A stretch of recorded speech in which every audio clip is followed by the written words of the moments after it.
지금 정신이 있으시오? 거지를 며느리로 들인다는 말이오? 대문 앞에서 굶어 쓰러진 여인을 며느리로 맞이했다는 이유로 온 마을의 손가락질과 친척들의 비난을 받아야 했던 최진사댁. 하지만 누가 알았겠습니까? 그 거지 며느리가 3년 만에 집안을 일으켜 세우고 만석군의 전설을 만들어낼 줄을요. 척박한 돌투성이 땅을 황금밭으로 바꾼 기적, 도대체 어떻게 가능했을까요? 이야기 시작 전 구독과 좋아요는 구름야담에 큰 힘이 됩니다. 그럼 감동적인 옛 이야기 지금 바로 시작합니다. 옛날 옛적 충청도 깊은 산골 마을에 최진사댁이 있었습니다. 대대로 선비가 나온 뼈대 있는 집안이었지만 지독한 흉년과 전염병이 휩쓸고 간 뒤라 온 마을이 인심을 잃어버린 지 오래였습니다. 최진사댁의 가장 큰 걱정거리는 바로 3대 독자 아들 성수였습니다. 마흔이 넘도록 장가를 못 가 대가 끊길 위기에 처해 있었던 것이지요. 마을 사람들은 수군거렸습니다. 최진사댁도 이제 끝이로구만. 3대 독자가 저 나이까지 장가를 못 가다니. 성수의 어머니 박씨는 매일같이 칠성각에 올라 촛불을 켜고 빌었습니다. 하늘이시여, 제발 우리 아들에게 짝을 내려주시옵소서. 그러던 어느 봄날 아침이었습니다. 대문 앞에서 이상한 소리가 들렸습니다. 성수가 문을 열어보니 한 여인이 쓰러져 있었습니다. 남루한 옷에 머리는 산발이 되어 있었고 굶주림에 지쳐 숨만 가까스로 쉬고 있었지요. 이런, 사람이 쓰러져 있구나. 성수는 급히 여인을 업어 안채로 들어갔습니다. 박씨가 놀라 달려왔습니다. 어머님, 이 여인이 대문 앞에서 쓰러져 있었습니다. 일단 미음이라도 먹여야겠습니다. 박씨는 여인의 얼굴을 살폈습니다. 비록 때가 잔뜩 묻어 있었지만 눈빛만은 맑고 깨끗했습니다. 저 눈을 보아하니 좋지 않은 사람은 아닌 듯하구나. 어서 미음을 끓여오너라. 박씨와 성수는 정성껏 여인을 간호했습니다. 이틀이 지나자 여인이 겨우 눈을 떴습니다. 여기가 어디옵니까? 우리 집 대문 앞에서 쓰러져 계셨소. 이름이 무엇이오? 소녀는 분이라 하옵니다. 은혜를 갚을 길이 없사옵니다. 분이는 고개를 깊이 숙였습니다. 사흘이 지나자 분이는 몸을 추스를 수 있었습니다. 그날 저녁 성수는 어머니 앞에 무릎을 꿇었습니다. 어머님, 분이를 아내로 맡고 싶사옵니다. 박씨는 깜짝 놀랐습니다. 집안 어른들을 불러 모았지만 모두가 반대했습니다. 정신이 있으시오. 거지를 며느리로 들인다는 말이오? 삼촌, 가문의 채통을 생각하시오. 하지만 박씨는 아들의 눈빛을 보았습니다. 평생 처음으로 빛나는 눈빛이었습니다. 그리고 분이의 맑은 눈도 보았습니다. 내 아들이 선택한 사람이면 내 식구입니다. 더 이상 말씀하지 마시오. 박씨의 단호한 목소리에 집안 어른들은 입을 다물 수밖에 없었습니다. 박씨는 며느리가 될 여인을 찬찬히 살폈습니다. 손마디가 곱고 발등이 작았습니다. 보통 천한집 여인이 아님을 직감할 수 있었지요. 어머님, 소녀는 그저 떠돌던 거지일 뿐이옵니다. 무슨 소리냐? 이제 너는 내 며느리가 될 사람이다. 며느리를 귀하게 대접하는 것이 시어미의 도리지. 박씨는 자신이 아끼던 비단 저고리와 치마를 꺼내왔습니다. 이것을 입어보거라. 내가 시집 올 때 받은 옷인데 너에게 주마. 분이는 눈물을 흘렸습니다. 태어나서 처음으로 누군가가 자신을 이렇게 따뜻하게 대해 주었던 것입니다. 어머님, 소녀는 정말 아무것도 가진 것이 없사옵니다. 박씨는 분이의 손을 꼭 잡았습니다. 가진 것이 없으면 어떠냐? 대만 이어다오. 그것이면 족하니라. 분이는 박씨의 손을 잡고 눈물을 쏟아냈습니다. 그 눈물 속에는 감사함과 다짐이 함께 담겨 있었습니다. 며칠 후 성수와 분이는 간소하게나마 혼례를 올렸습니다. 박씨는 직접 며느리의 머리를 빗겨주며 말했습니다. 우리 집안은 대대로 의를 중히 여기는 선비 집안이다. 하지만 그보다 더 중요한 것은 사람의 마음이란다. 소문은 순식간에 마을에 퍼졌습니다. 최진사댁이 완전히 망조가 들었구만. 거지를 며느리로 들였다지 않나? 아이고, 선비 집안이 채통도 없지. 그래서야 되겠나? 장터에 나간 박씨를 보고 아낙네들이 수군거렸습니다. 어떤 이는 대놓고 비웃기도 했지요. 박씨 마님, 며느리가 제사상이나 차릴 줄 알기는 하나요? 박씨는 대꾸하지 않고 묵묵히 길을 걸었습니다. 더 큰 문제는 육촌 친척이었습니다. 어느 날 육촌 형님이라는 자가 찾아왔습니다. 형님, 이게 무슨 짓이오? 거지를 며느리로 들이다니 이는 가문의 수치요. 육촌 어른, 제 집안일에 왈가왈부하지 마시오. 집안일? 이것은 최 씨 가문 전체의 문제요. 이런 식으로 가문을 욕보이시려거든 조상 대대로 물려받은 뒷산 땅이라도 내놓으시오. 차라리 제가 관리하겠소. 육촌 친척의 눈에는 탐욕이 번뜩이고 있었습니다. 평소에도 최진사댁의 땅을 호시탐탐 노리던 자였던 것이지요. 며칠이 지나자 분이는 자신 때문에 시어머니가 겪는 고초를 알게 되었습니다. 어느 날 밤 분이는 보따리를 싸서 박 씨 앞에 꿇어 앉았습니다. 어머님, 소녀가 이 집을 떠나겠사옵니다. 소녀 때문에 어머님께서 욕을 드시고 집안이 시끄러우니 차라리 소녀가 떠나는 것이 옳사옵니다. 박 씨는 분이의 손에서 보따리를 빼앗았습니다. 무슨 소리냐? 내가 어디를 간다는 게냐? 어머님께서 소녀를 거두어 주신 은혜는 평생 잊지 못하겠사옵니다. 하나 소녀가 있으면 이 집안이 편치 못할 것이옵니다. 박 씨는 분이를 꼭 껴안았습니다. 분이야, 잘 들어라. 내 아들이 선택한 아내인데 어찌 내 손으로 며느리를 내쫓겠느냐? 하오나 어머님, 그냥 귀 막고 살아라. 세상 사람들이 뭐라 하든 우리 집안만 화목하면 그만이니라. 분이는 박 씨의 품에서 눈물을 쏟아냈습니다. 그날 밤 분이는 마음속 깊이 다짐했습니다. 어머님의 은혜를 반드시 갚겠습니다. 이 집안을 일으켜 세우고 세상 모든 사람이 우러러보는 가문으로 만들겠습니다. 분이는 시어머니의 마음에 보답하기 위해 날마다 집안일에 최선을 다했습니다. 새벽같이 일어나 정화수를 떠놓고 시어머니의 건강을 빌었으며 삭바느질까지 하며 집안 살림을 보탰습니다. 어느 날 분이는 성수에게 조심스럽게 말을 꺼냈습니다. 서방님, 소녀가 한 가지 제안을 드려도 되겠사옵니까? 무슨 말이오, 부인? 어머님께 고기 반찬이라도 해드려야 할 텐데 우리 형편이 넉넉지 못하지 않사옵니까? 그러니 뒷산에 버려진 땅을 개간하면 어떻겠사옵니까? 성수는 고개를 저었습니다. 그 땅은 돌투성이에 풀 한 폭이 제대로 자라지 않는 땅이오. 조상님들도 일찍이 포기한 곳이라오. 그래도 한번 살펴보시지요. 소녀가 보기에는 쓸모가 있을 듯하옵니다. 성수는 아내의 간곡한 청을 물리칠 수 없었습니다. 다음 날 부부는 함께 뒷산에 올랐습니다. 과연 돌투성이 황무지였습니다. 하지만 분이의 눈빛은 빛났습니다. 서방님, 이 땅의 흙을 한번 보시옵소서. 분이는 땅을 파서 흙을 살펴보았습니다. 그리고 여기저기 자라는 풀들을 하나하나 뜯어 냄새를 맡았습니다.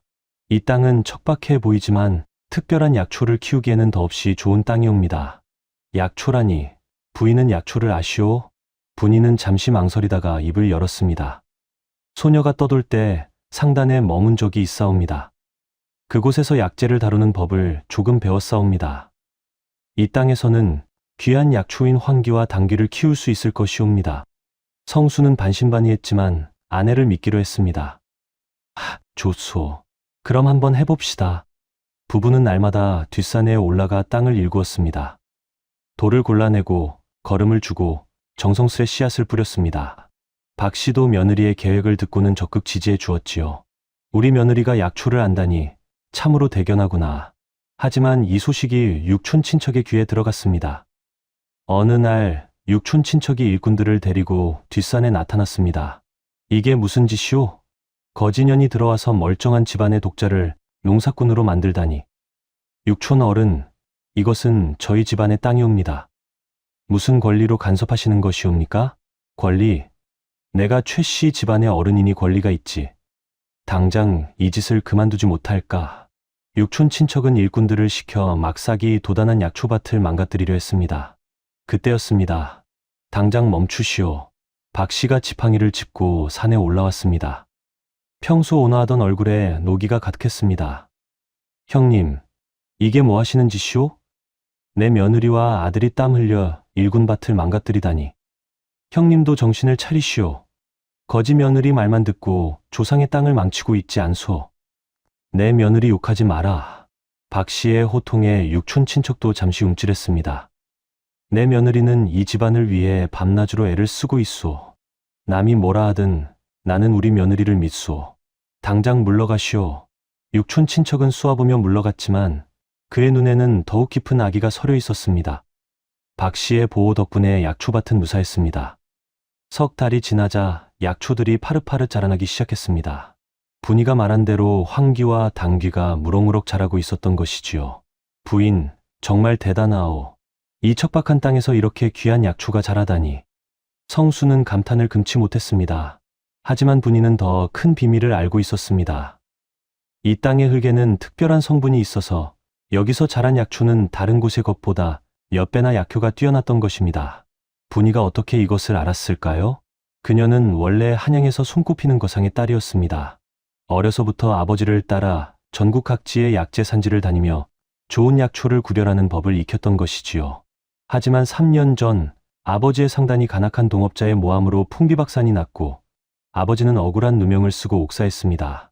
분이는 겨우 목숨만 건져 도망쳤고 신분을 숨기고 떠돌아다니다가 굶주림에 지쳐 최진사댁 앞에서 쓰러진 것이었습니다.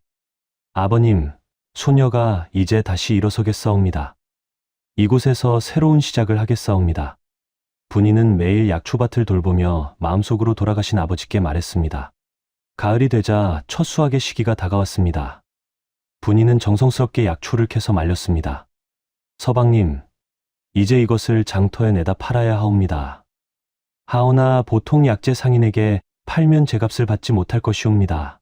그럼 어찌하면 되겠소? 소녀가 아는 한양에 약재 상단이 있사옵니다. 그곳에 직접 가서 팔면 좋은 값을 받을 수 있을 것이옵니다.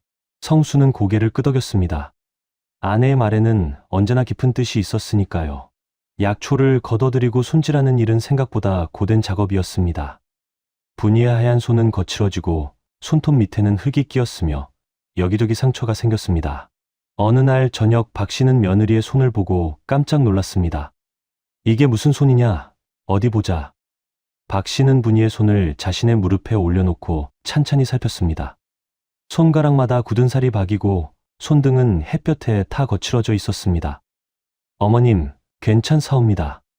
괜찮기는 무엇이 괜찮으냐? 잠깐 기다려라.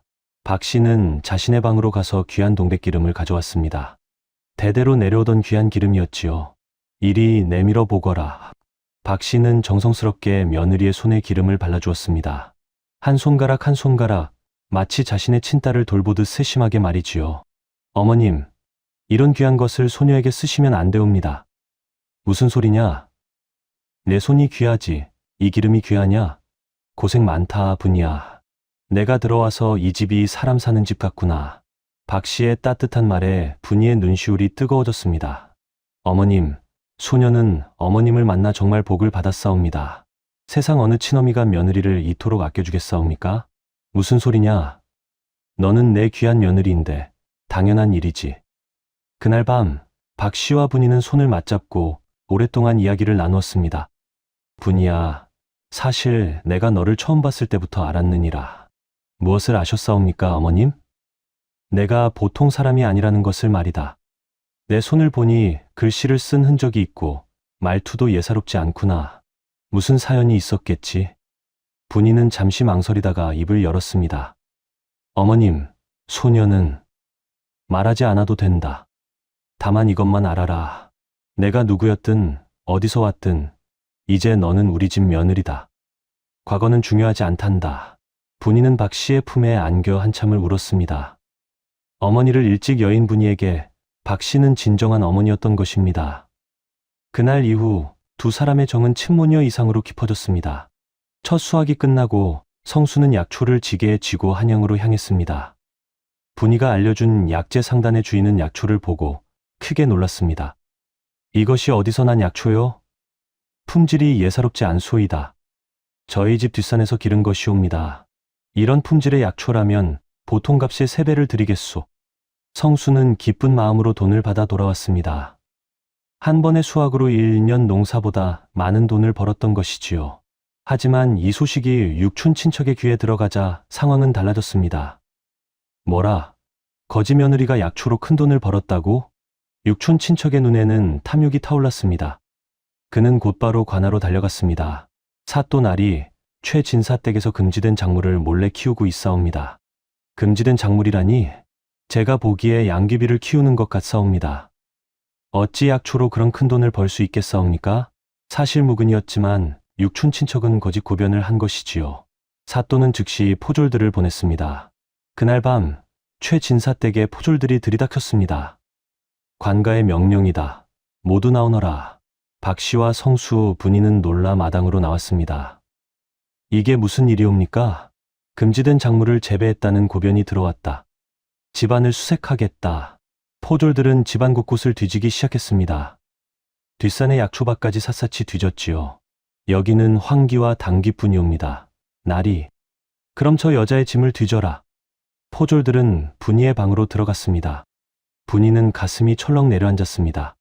자신의 짐 속에는 과거의 신분을 증명하는 물건들이 숨겨져 있었던 것입니다. 이것은 무엇이냐? 포졸 하나가 분이의 옷 속에서 비단 보자기에 싼 무언가를 꺼냈습니다. 보자기를 풀자 그 안에는 정교하게 만들어진 은으로 된 신패가 들어 있었습니다. 신패에는 한성대행수라는 글자가 새겨져 있었지요. 이것이 무엇이냐? 어찌 천한거지가 이런 귀한 물건을 가지고 있는 게냐? 박 씨와 성수는 놀라서 분이를 바라보았습니다. 분이는 입술을 깨물며 아무 말도 하지 못했습니다. 포졸은 신패를 들고 사또에게 보고하러 갔습니다. 박 씨는 조용히 며느리의 손을 잡았습니다. 분이야, 괜찮으니? 어머님, 송구하옵니다. 소녀가 숨긴 것이 있사옵니다. 분이는 이제 더 이상 숨길 수 없음을 깨달았습니다. 그녀는 떨리는 목소리로 자신의 과거를 털어놓았습니다. 소녀는 한양 장통방에서 큰 약재 상단을 운영하던 정대행수의 딸이옵니다. 하오나 3년 전 동업하던 간악한 자의 모함으로 아버님께서 옥사하시고 상단은 몰락했사옵니다. 그래서 내가 떠돌다가 우리 집 앞에서 쓰러진 것이로구나. 그러하옵니다. 소녀는 신분을 숨기고 살아야 했사옵니다. 저 신패는 아버님께서 마지막으로 남겨주신 것으로 한양 약재 상인들 사이에서는 여전히 효력이 있는 것이옵니다. 성수는 아내의 손을 꼭 잡았습니다. 부인, 그런 사연이 있었소. 혼자 얼마나 힘들었소? 서방님, 어머님, 숨긴 것을 용서하여 주시옵소서. 박 씨는 며느리를 끌어안았습니다. 무슨 죄가 있느냐? 살기 위해 어쩔 수 없었던 일이 아니더냐. 걱정하지 마라. 어찌 되든 우리가 함께 이겨내마. 하지만 상황은 더욱 나빠졌습니다. 이튿날 육촌 친척이 사또와 함께 나타났습니다. 육촌 친척은 사또에게 뇌물을 바쳐 결탁한 것이었지요. 저 신패는 분명 도둑질한 것이 틀림없소. 저런 거지가 어찌 대행수의 딸이겠소. 사또는 신패를 빼앗아 들고 말했습니다. 이것은 관아에서 보관하겠다. 그리고 신분 사칭 및 도둑질 혐의로 조사를 받아야겠다. 사또 나리, 소녀는 결코 도둑이 아니옵니다. 그것은 조사를 해봐야 알 일이다. 일단 이 여자를 옥에 가두어라. 포졸들이 분이를 잡으려 하자 박 씨가 앞을 막아섰습니다. 안 됩니다. 내 며느리는 죄가 없소이다. 비키지 못할까? 관가의 명을 거역하려는 게냐? 그때였습니다. 분이의 눈빛이 변했습니다. 지금까지 순박하고 착하기만 하던 며느리의 눈에서 날카로운 빛이 뿜어져 나왔습니다. 감히 내 가족을 해하려 드는가? 분이의 목소리가 달라졌습니다. 더 이상 움츠러든 거지가 아니라 당당한 상인의 딸이었습니다. 사또, 그대는 지금 무고한 백성을 해하고 있소. 내가 정대행수의 딸 정분이라는 것을 증명해 보이겠소. 허튼 소리 말라. 증거도 없이 무슨. 증거가 필요하다면 보여드리지요. 분이는 신패를 가리켰습니다. 저 신패를 자세히 보시오. 뒷면에는 특별한 표시가 있소.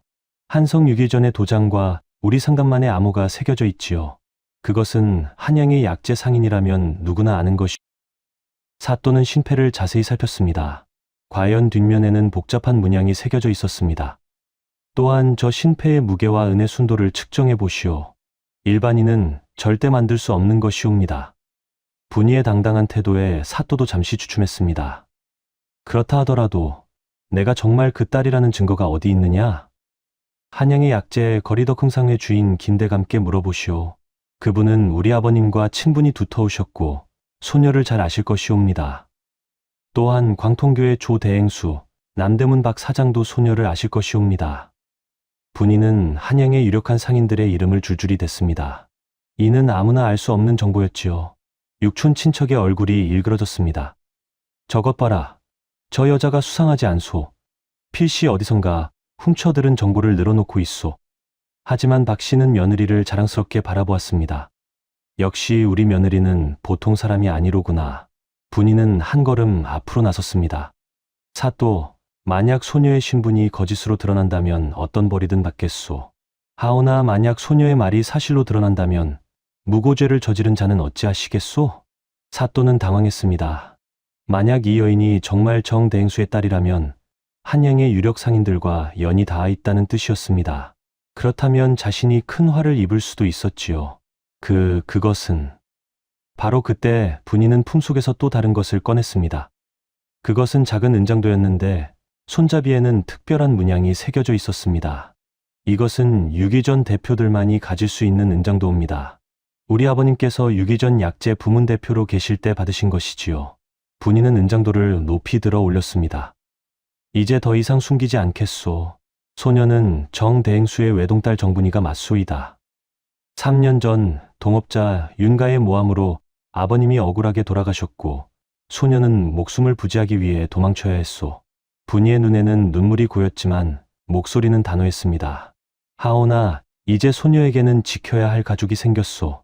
저 어머님과 서방님께서 소녀를 거두어 주시고 사람답게 살 수 있게 해주셨소. 그러니 이제는 소녀가 이 가족을 지킬 차례이옵니다. 박 씨는 눈물을 흘리며 며느리를 바라보았습니다. 육촌 친척은 안색이 새파래졌습니다. 만약 분이의 말이 사실이라면 자신은 한양의 유력 상인과 원수를 맺는 셈이 되는 것이었습니다. 사또, 빨리 한양에 사람을 보내시오. 소녀의 신분을 확인하시오. 그리고 그때까지 소녀는 이곳을 떠나지 않을 것이옵니다. 사또는 어쩔 수 없이 한양에 사람을 보내기로 했습니다. 하지만 육촌 친척과 사또는 쉽게 물러서지 않았습니다. 사흘밤, 육촌 친척은 사또와 은밀히 만났습니다. 사또 나리, 이대로 두면 우리가 큰 화를 입을 것이오. 저 여자의 신분이 진짜든 가짜든 한양에서 답이 오기 전에 이를 처리해야 하오. 무슨 수가 있소? 신패가 가짜라고 우기면 되지 않겠소. 그리고 저 여자가 감히 관가를 속였다며 큰 죄를 씌우는 것이오. 사또는 고개를 끄덕였습니다. 이미 뇌물을 받은 터라 뒤로 물러설 수 없었던 것이지요. 다음 날 사또는 다시 최 진사댁으로 찾아왔습니다. 조사 결과 저 신패는 가짜로 밝혀졌다. 무슨 소리옵니까? 한양에 확인도 하지 않았는데 어찌 가짜라 하시옵니까? 내가 보기에 가짜다. 정대행수의 집안은 3년 전 완전히 몰락했고 그 딸도 죽었다는 소문이 있다. 내가 어디선가 주워서 신분을 사칭한 것이 틀림없다. 그것은 사실이 아니옵니다. 내가 감히 관가를 속이고 신분을 사칭했으니 이는 큰 죄다. 당장 옥에 가두어라. 포졸들이 달려들어 분이를 잡으려 했습니다. 성수가 아내를 감싸려 했지만 포졸들에게 밀려났습니다. 서방님, 부인. 바로 그때 박 씨가 나섰습니다. 잠깐. 박 씨는 자신의 방으로 달려가 커다란 보따리를 들고 나왔습니다. 그 안에는 평생 모은 금패물과 은장도, 그리고 집 문서가 들어 있었습니다. 사또, 이것을 드리겠소. 대신 내 며느리를 놓아주시오. 어머님, 안 되옵니다. 분이야, 괜찮다. 이것들은 다 물건일 뿐이다. 하지만 너는 내 며느리이자 내 딸이란다. 박 씨는 사또 앞에 무릎을 꿇었습니다. 사또 나리, 제발 제 며느리만은 살려주시옵소서. 모든 것이 제 탓이옵니다. 제가 며느리에게 약초 농사를 시킨 것이옵니다. 죄가 있다면 이 늙은이에게 있사옵니다. 분이는 시어머니가 무릎 꿇은 모습을 보고 눈물을 쏟아냈습니다. 어머님, 안 되옵니다.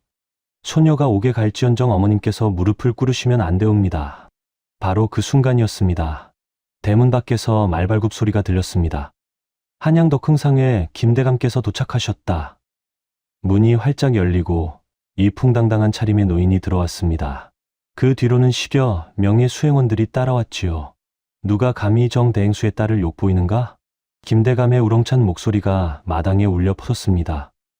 분이는 눈을 크게 떴습니다. 김대감 어르신, 오, 분이가 아니냐? 3년 만에 보는구나. 김대감은 분이에게 달려가 그녀의 손을 잡았습니다. 내가 소문을 듣고 급히 달려왔다. 내가 살아있었구나. 내 아버지께서 얼마나 내가 살아있기를 바라셨는데. 김대감은 사또를 향해 돌아섰습니다. 이 사또란 자가 누구냐? 감히 한양 유기전과 연이 닿은 양반가의 며느리를 함부로 대하다니. 사또는 얼굴이 새하얗게 질렸습니다. 김대감님, 소인은 그저 고변이 들어와서 고변, 거짓 고변을 제대로 조사도 하지 않고 무고한 사람을 욕보였단 말이냐? 김대감은 품에서 서류 한 통을 꺼냈습니다. 이것이 무엇인지 아냐? 정대행수의 딸 정분이의 출생과 신분을 증명하는 문서다. 한성부와 유기전에 도장이 찍혀 있느니라. 김대감은 계속해서 말했습니다. 뿐만 아니라 나는 이번 기회에 정대행수의 억울한 죽음도 밝히고자 한다. 김대감은 또 다른 문서를 꺼냈습니다. 3년 전 정대행수께서 억울한 누명을 쓰고 돌아가셨다. 동업자 윤 부자가 모함을 했기 때문이지. 하지만 이제 진실이 밝혀졌느니라. 김대감의 수행원 중 한 명이 앞으로 나섰습니다. 소인은 당시 윤 부자의 집에서 일하던 하인이옵니다. 윤 부자가 직접 장부를 조작하고 정대행수께 죄를 뒤집어 씌운 것을 제 눈으로 보았사옵니다. 또 다른 사람이 나섰습니다. 소인은 당시 관아의 설이었사옵니다. 윤 부자가 당시 사또에게 거액의 뇌물을 바친 것을 알고 있사옵니다. 분이는 눈물을 흘리며 두 사람을 바라보았습니다. 아버지의 억울함이 마침내 풀리는 순간이었습니다. 김대감은 사또를 향해 말했습니다. 그대도 똑같은 짓을 하고 있었구나. 뇌물을 받고 무고한 백성을 해하다니. 사또는 바닥에 엎드렸습니다. 용서하여 주시옵소서. 소인이 잘못했사옵니다. 이제 와서 용서를 빈들 무슨 소용이냐? 내 죄를 한성부에 낱낱이 고하겠다. 그리고 김대감은 육촌 친척을 향했습니다. 내가 거짓 고변을 한 자로구나. 육촌 친척은 벌벌 떨며 뒷걸음질 쳤습니다. 소인은 그저 조카의 재산을 빼앗으려 했지. 무고죄는 곧 엄한 처벌을 받는 것이니라. 김대감은 수행원들에게 명했습니다. 이 두 놈을 한성부로 압송하라. 사또와 육촌 친척은 포승줄에 묶여 끌려갔습니다. 마당에는 잠시 정적이 흘렀습니다. 그리고 분이는 김대감 앞에 무릎을 꿇었습니다. 대감 어르신, 소녀를 기억해 주시고 찾아주셔서 감사합니다. 김대감은 분이를 일으켜 세웠습니다. 일어나거라, 분이야. 내 아버지는 나의 평생 벗이었다. 내가 살아있다는 소식을 듣고 얼마나 기뻤는지 모른다. 아버님의 누명이 풀렸다니 소녀는 이제 한이 없사옵니다. 김대감은 박 씨에게 깊이 허리를 숙였습니다. 마님, 이 늙은이가 인사를 드리옵니다. 마님께서 저희 벗의 딸을 거두어 주시고 며느리로 삼아 주셨으니 이 은혜를 어찌 갚사옵니까? 박 씨는 황급히 김대감을 붙잡았습니다. 아니옵니다, 대감. 오히려 분이가 우리 집에 복을 가져다 준 것이옵니다.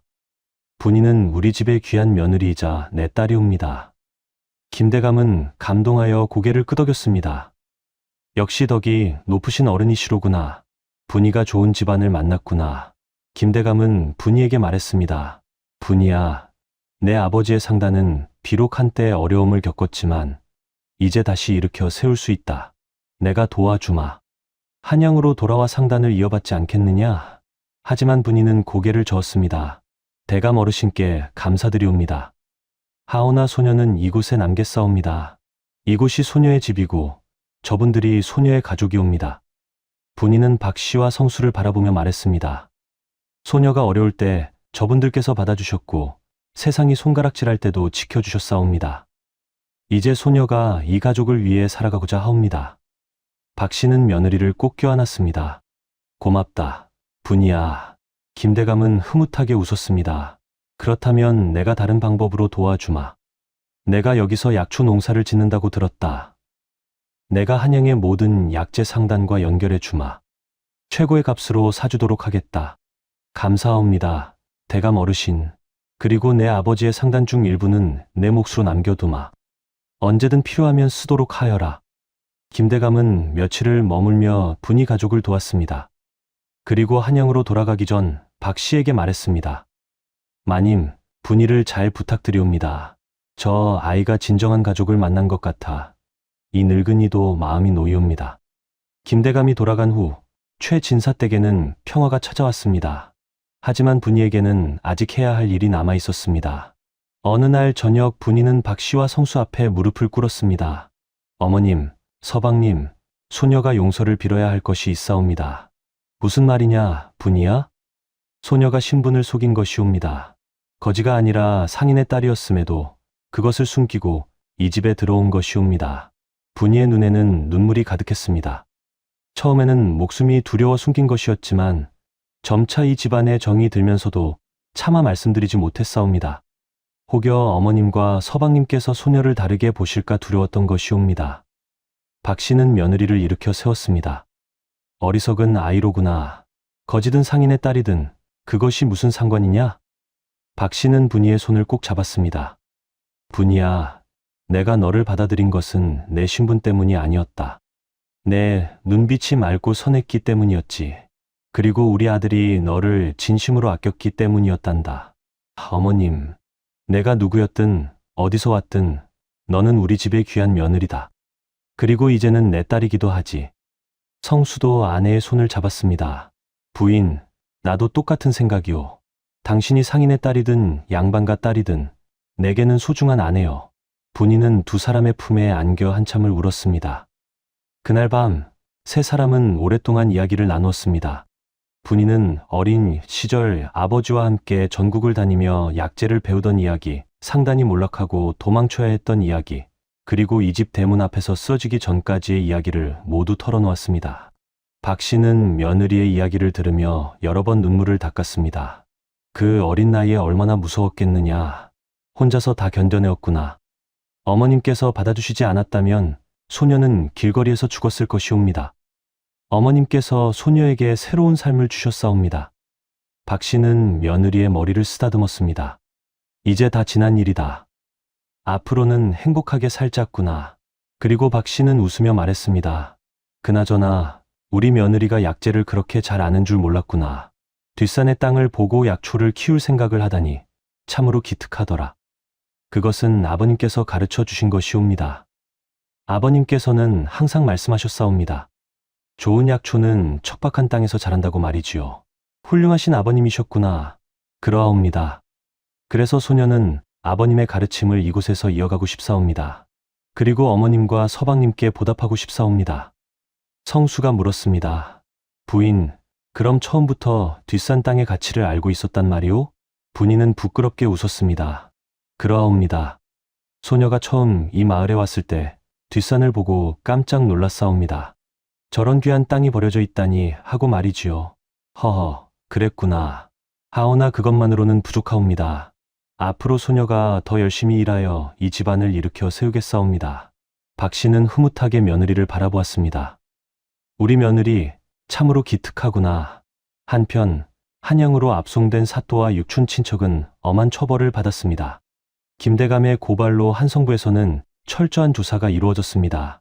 사또는 그동안 받은 뇌물이 밝혀져 관직을 삭탈당하고 귀양을 갔습니다.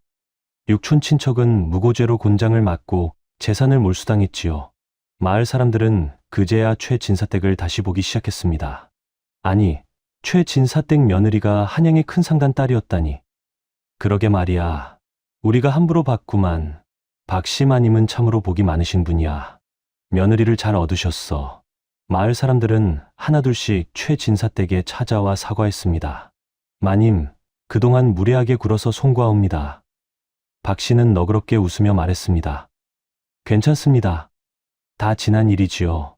분이도 마을 사람들에게 원망을 품지 않았습니다. 오히려 약초 농사를 짓고 싶어하는 이웃들에게 기꺼이 방법을 가르쳐 주었지요. 이렇게 땅을 고르고 이런 걸음을 주면 됩니다. 어렵지 않으니 해보세요. 며느님, 고맙습니다. 분이의 지도로 마을 전체가 약초 농사를 시작했고 온 마을이 함께 부유해졌습니다. 김대감도 약속대로 한양의 약재 상간들과 연결해 주었습니다. 최진사댁의 약초는 품질이 뛰어나다는 소문이 퍼지면서 전국에서 주문이 밀려들었지요. 1년이 지나자 최진사댁은 크게 부유해졌습니다. 허름했던 집은 기와를 올려 새로 지었고 마을 사람들에게도 일자리를 주었습니다. 박 씨는 며느리의 손을 잡고 말했습니다. 분이야, 정말 고맙구나. 내 덕분에 이 집안이 다시 일어섰다. 아니옵니다, 어머님. 어머님께서 소녀를 믿어주셨기에 가능한 일이었사옵니다. 어느 날 옛 육촌 친척의 가족들이 찾아왔습니다. 남편을 잃고 알거지가 된 육촌 친척의 아내와 어린 자식들이었지요. 형님, 저희가 잘못했사옵니다. 제발 살려주시옵소서. 박 씨는 분이를 바라보았습니다. 분이는 잠시 생각하다가 말했습니다. 일어나세요. 죄를 지은 것은 육촌 어른이지 댁과 아이들이 아니지 않습니까? 분이는 그들에게 집 한 채와 밭을 내어주고 일자리도 마련해 주었습니다. 다만 다시는 남을 해하려는 마음을 먹지 마세요. 정직하게 살아가시기 바랍니다. 육촌 친척의 가족들은 눈물을 흘리며 절을 했습니다. 마을 사람들은 분이의 너그러운 마음씨에 감탄했습니다. 이듬해 봄, 분이는 아들을 낳았습니다. 박 씨는 떡두꺼비같이 토실토실한 손자를 안고 기뻐 어쩔 줄 몰랐습니다. 아이고, 우리 손주, 할미가 얼마나 기다렸는지 아느냐? 분이는 행복하게 웃으며 시어머니를 바라보았습니다. 어머님, 드디어 약속을 지켰사옵니다. 대를 이었사옵니다. 그래, 잘했다. 우리 며느리. 아기는 건강하게 자랐고 최진사댁에는 웃음소리가 끊이지 않았습니다. 몇 해가 흘렀습니다.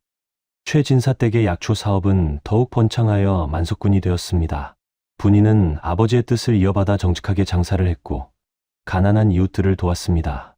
마을에는 최진사댁 덕분에 학당이 세워졌고 가난한 아이들도 글을 배울 수 있게 되었습니다. 어느 가을날 박 씨와 분이는 뒷산에 함께 올랐습니다. 한때 돌투성이 황무지였던 곳은 이제 푸른 약초밭으로 변해 있었지요. 분이야, 참으로 세월이 빠르구나. 내가 우리 집에 온 지가 벌써 5년이 되었구나. 그러옵니다, 어머님. 소녀는 이곳에서 정말 행복하옵니다. 박 씨는 며느리의 손을 잡았습니다. 나도 참 행복하단다. 세상 사람들이 뭐라 해도 너를 며느리로 받아들인 것이 내 평생 가장 잘한 일이구나. 어머님, 분이야, 사람은 말이다. 겉모습이나 신분으로 판단하면 안 된단다. 마음을 봐야 하는 것이지. 분이는 눈물을 글썽이며 고개를 끄덕였습니다. 어머님께서 가르쳐 주신 그 교훈을 소녀는 평생 잊지 않겠사옵니다. 그리고 소녀의 아이에게도 꼭 가르쳐 주겠사옵니다. 두 사람은 서로를 껴안았습니다. 그날 저녁 온 가족이 모여 저녁상을 받았습니다. 성수는 아들을 무릎에 앉히고 박 씨는 흐뭇하게 가족들을 바라보았습니다. 어머님, 오늘 한양에서 김대감께 편지가 왔사옵니다. 그래, 뭐라 하시던가? 내년 봄에 손주를 데리고 한양에 들르라 하셨사옵니다. 아버님의 예상단 자리에 기념비를 세운다고 하시더이다. 그래야지. 내 아버지는 훌륭한 분이셨으니 당연한 일이다. 분이는 하늘을 올려다보았습니다. 아버님, 보고 계시옵니까? 소녀가 이렇게 행복하게 살고 있사옵니다. 그리고 아버님의 뜻을 이어받아 정직하게 장사하고 있사옵니다. 마을 사람들은 최진사댁을 존경했고 박 씨와 분이의 아름다운 고부 관계는 온 고을에 소문이 났습니다. 박 씨 마님은 참으로 덕이 높으신 분이야. 며느리도 참으로 효성이 지극하지. 세월이 더 흘러 분이의 아들은 훌륭한 선비로 자라났습니다. 할머니 박 씨에게 배운 너그러운 마음씨와 어머니 분이에게 배운 정직함을 모두 갖춘 인물이 되었지요. 어느 봄날 꽃이 만발한 길을 박 씨와 분이가 나란히 걸었습니다. 이제 머리가 희끗희끗한 박 씨와 중년의 품격을 갖춘 분이었지요. 어머님, 손 좀 잡아드리겠사옵니다. 그래, 고맙다. 두 사람은 손을 맞잡고 꽃길을 걸었습니다. 마을 사람들은 그 모습을 보며 미소 지었습니다. 옛말에 백절불굴이라는 말이 있습니다. 어떠한 난관에도 굽히지 않고 이겨나간다는 뜻이지요. 박 씨는 세상의 손가락질에도 굽히지 않고 며느리를 지켰고 분이는 온갖 시련 속에서도 굽히지 않고 가족을 위해 노력했습니다. 그리고 무엇보다 중요한 것은 사람을 겉모습이 아니라 마음으로 봐야 한다는 것입니다. 박 씨가 분이의 맑은 눈빛을 보고 며느리로 받아들였듯이 우리도 사람을 판단할 때 그 사람의 진심을 봐야 하는 것이지요. 진정한 복은 재물이 아니라 진심으로 서로를 아끼는 가족에게서 온다는 것을 이 이야기는 우리에게 알려줍니다. 다음 영상을 만나보시려면 좋아요와 구독을 눌러주세요. 그럼 더 재미있는 영상으로 찾아뵙겠습니다. 모두 행복한 하루 보내세요.